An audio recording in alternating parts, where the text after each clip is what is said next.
কথাতেই কয় নহয় খাৰ খোৱা অসমীয়া বুলি, গতিকে আমি অসমীয়া নহয় জানো, খাৰ নোখোৱাকৈ থাকিব জানো পাৰোঁ। গতিকে আজি খাৰ অকণমান বনাইছিলোঁ দুপৰীয়া, আপোনালোকৰ মাজলৈ আগবঢ়ালোঁ। দেখিবলৈ বাৰু ভালেই লাগিছে নহয়নে, কিন্তু খাবলৈ কিন্তু বহুত বেছি ভাল হৈছিলে। কিন্তু কিহেৰে বা তৈয়াৰ কৰিলোঁ খাৰখিনি, আহকচোন দেখাওঁ।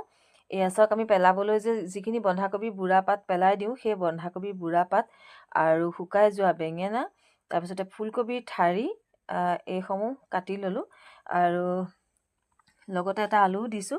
পিছে ইয়াত যদি অমিতা থাকে, অকণমান লেৰেলি যোৱা নিচিনা অমিতা, যিবিলাক আচলতে পেলনীয়া বস্তুহে মই তৈয়াৰ কৰিছোঁ, আজি পিছে অমিতা নাছিলে, গতিকে সেয়া কুটি ল'লোঁ আৰু পিঁয়াজ, নহৰু আৰু পকা জলকীয়া এটা কাটি ল'লোঁ আৰু এই ধৰণে গোটাই ল'লোঁ। যিখিনি আমি পেলনীয়া বুলি কৈছোঁ সামগ্ৰী, পেলাই দিওঁ ভাজি খাবলৈ, বুঢ়া পাতবিলাক আমি নাখাওঁ, বন্ধাকবি নহয় জানো, সেইধৰণে গোটাই লৈ তেলখিনি অকণমান গৰম কৰি ল'লোঁ আৰু গৰম হোৱাৰ পাছত পাঁচফোৰণ কেইটামান তেলতে দি ফুটাই ল'লোঁ আৰু নহৰু, পিঁয়াজ আৰু জলকীয়াখিনি দি দিলোঁ। তাৰপাছতেই গোটেইখিনি দি পেলাই, বেছিকৈ বনোৱা নাছিলোঁ বাৰু, সেইখিনি দি পেলাই বনাবলৈ লৈছোঁ। পিছে হালধি দিয়া নাই দেই, নিমখহে দিয়া হৈছে।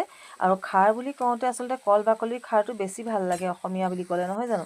পিছে মই চৌদা খাৰহে দিলোঁ, যিহেতু কল বাকলি পুৰি থোৱা নহ'লে, আৰু এই ধৰণে ইমানখিনি চৌদা খাৰ দিলোঁ।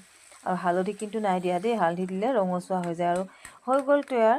কি সুন্দৰকৈ হৈছে চাওকচোন, অকণমান হেতাখনেৰে ভাঙিও দিছোঁ। খাবলৈ কিন্তু বহুত বেছি টেষ্টি হৈছিলে। কেনেকুৱা লাগিলে আজি ভিডিঅ'টো ক'বচোন দেই আপোনালোকে।